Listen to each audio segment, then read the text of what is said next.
absolutely zero sense. And so that you'll stop smoking marijuana a week before court. Nope, there's no raising your hand. You stop talking or things could be even worse. And you did that through Spindletop and you're still smoking marijuana a week before court. That's all. All right, Mr. Coleman. I'll be brief, Judge. The defendant is here through his own actions, and if that has a negative impact on his licensing, then it's because of his own fault. The state's recommendation is based on the defendant's criminal history and the nature of the offense. He should leaving this infant child in the car that reeked of marijuana. That's really all I have. If I can just respond briefly, it seems like that obviously he's got to support the family, and that's in the child's interest that he maintain employment. Support the families. Do you have regular drug testing with your job? Yes, ma'am.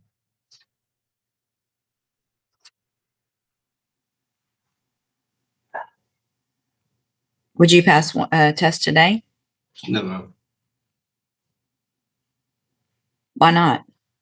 We're gonna get probation, so we're gonna restall first Friday. So you're on. What would you do today? Marijuana. It's not that's it, right? It's just not that's it. You have how many prior marijuana related offenses? There was marijuana smell with the baby in the car with you and your baby's mother. You're here thinking, yep, she's just going to give me probation. So we'll start a week before. Stop smoking when you shouldn't have been smoking the whole time. Like that is the craziest thought process.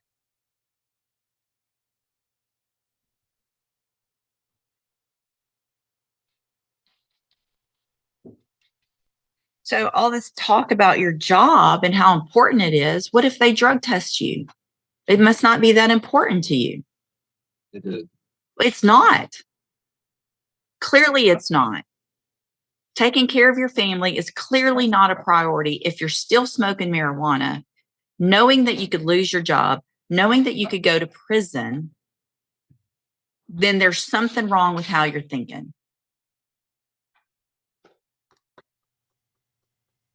I'm not sure what I'm going to do. Have a seat in the jury box and I'll think about it. I'm going to hold the other one for a few minutes. I'll think about it and take care of it in just a minute. Because it's the same issue. He said they did quit a week ago. Miss Allen, come have a seat up here in the jury box as well. And not next to each other. Okay, so Mr. Casey, again, we've already gone over what you were here for, what you pled guilty to. You told me I'm not going to worry about getting a test, that you would test positive for smoking marijuana after all of the things that I've read and seen in your pre-sentence report. I am willing to follow this probation, but there are going to be some conditions that were not anticipated today. And the only, I want you to know, as I'm saying what those are, it's the only way I'm going to follow the agreement and give you probation. So here's what I'm going to do. I'm going to find that you entered your plea of guilty freely and voluntarily. I'm going to find sufficient evidence to find you guilty. I am going to give you the opportunity on a deferred probation because I want you to be able to work and provide. So I'm going to defer all proceedings and place you on probation for a period of 5 years. I'm going to order a fine in the amount of $1,000. I'm also going to order that you enter and successfully complete the ISF program, the cognitive track of ISF. That means you're going into custody today. It's a 90-day program that is to help you make better thinking decisions. And when you are released, you are going to be required to enter and successfully complete the JCDI program for drug treatment, because obviously you need help with two different things in order to be successful in the future. This is what I'm doing, period. Please. Nope, there's no please. Same thing's happening to her. So y'all need to stop and you need to calm down, because y'all are the ones that made the decisions that you made that make absolutely zero sense. And so the only way that I feel comfortable with you being out on probation and possibly getting your child back is that you go through and get some kind of treatment so that you make better decisions and so that you'll stop smoking marijuana a week before court. Nope, there's no raising your hand. I'm not going.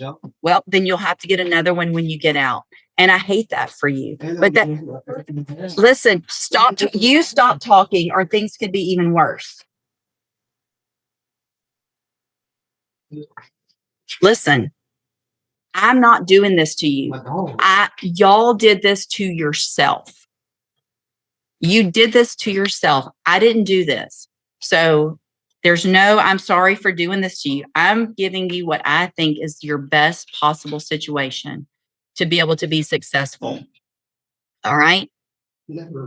So again, your order to the ISO, and here's the thing, you've got the deferred probation.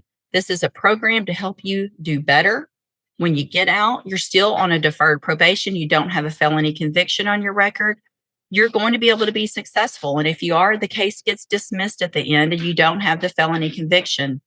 If you violate any condition of probation, then you're going to be back in court and you're going to be found guilty and you'll be going to prison for up to 2 years. Do you understand? I'm handing you the trial court certification that shows this was an agreement that I followed. And so you've waived your right to appeal. You can go back with the bailiff. So you're Chelsea Allen. And Miss Allen, you were previously in court, entered a plea of guilty to the state jail felony offense of abandoning or endangering a child. I've received a copy of the pre-sentence report. Has everyone had an opportunity to review that report? Fine. Are there any additions or corrections? So you went through an outpatient substance abuse treatment just last year, right? And you did that through Spindle Top and you're still smoking marijuana a week before court. Are you smoking marijuana? Did you smoke marijuana a week ago? Yes, Yes. So based on that and based on the fact that you've had outpatient treatment and you're smoking marijuana a week before court, obviously that gives me concern. And I'm going to any other. I think the court will address this with the way you're fashioning this probation, but she did minimize and highlighting. I did too. She kind of minimized her responsibility for this office. but she does obviously some mental health issues that she's following through. And at least she's honest.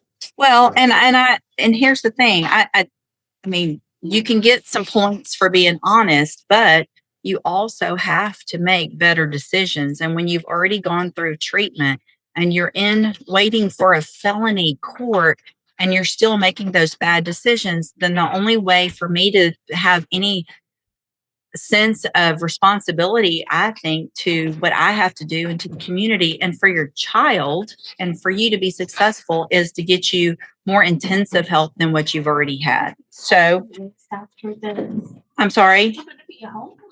Listen, I appreciate what y'all are saying, but I didn't get, I did not get you here.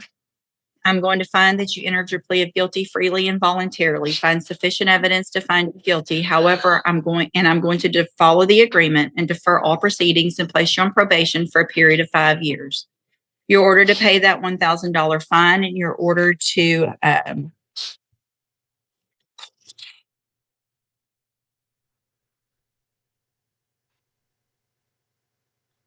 Yes, Your Honor. I'm thinking perhaps court's concerns should be addressed in connection. I'm considering something a little bit different for Miss Allen. I know that probably doesn't help a lot financially, but just based on the situation before with Spindle Top, just take a breath. I know. Take a breath. I mean, do you understand? Do you understand why I am where I am and how irresponsible and how ridiculous the decision was to smoke? What? Well, I mean, you would. I will. Well, it's not a matter of y'all leaving each other. It's a matter of you making this, and it may be if that's what makes you make better decisions, right? So if you have, hang on, listen to me, all right? If you're feeling pressure to make decisions and to and these decisions that make no sense, then you have to do at this point what's right for you, because you, regardless of what happens to him, are looking at going to prison for making those decisions. Whether you feel pressure for them, whether you make them on your own, it's time for you to take that personal responsibility and do what's best for you and your child that you don't even have right now, and that you're not going to get if you keep making these bad decisions, right? All right, so here's what I'm going to do, Chelsea. I'm going to order as a condition of your probation that you enter and successfully complete the JCDI program or the Spindletop ATAR program, the drug program through Spindletop. Whichever one probation feels is more appropriate, then that's what you're going to be ordered to do. Those are outpatient programs. That means you can be out. You could try to salvage whatever you can without his income for a few months, and you can make some decisions on what's best for you, right? And you can make those decisions without any pressure. Okay. So this is your opportunity. You're not going to get it again. Do you understand? So if you violate this probation, you're going to be back in here. I'm going to remember, because y'all have been, unfortunately, for certain people, I don't always remember things, and they can tell you that. When I do remember, it's usually not a good thing, right? Because I remember I either gave you some opportunity that someone said I might not should. That's going to be reminded to me when we come back. I want you to take this opportunity and do right. You're going to have to do parenting classes if you haven't already through CPS. Completed though. Good. Completed parenting class. Good. It's the whole classes. Good. Sleeping classes. Perfect. So as far as you having visitation with your child, what is the situation, and are there any court orders right now? The court order for the visitation for a child is that we are supposed to visit him every Sunday from 1 to So y'all have some family court orders already? Yes. Is that through CPS and the family court, or just CPS? I believe it's through the court. Okay. They told us when our case got closed that they were waiting for the judge to sign off on the agreement we made for visitation. Okay. So here's the thing. I'm fine with visitation, but it's not going to be unsupervised until I make sure that you get. Okay. I'm sorry. That's okay. That's okay. So if you get to a point in the family law matter where they start allowing unsupervised visitation, you need to talk to your probation officer about that so that I can then modify if I feel like it's appropriate and you've done everything you're supposed to on probation, because you have to have my permission to have unsupervised visitation with the child as well. So not just them, but me too. And that's going to depend on how you're doing in JCDI or through the Spindletop mental health and substance abuse services. If you're doing everything you're supposed to, you're following all those rules, you've done everything through CPS and family court, then I want you to get your child back. I want you to have those visitations and be working towards that.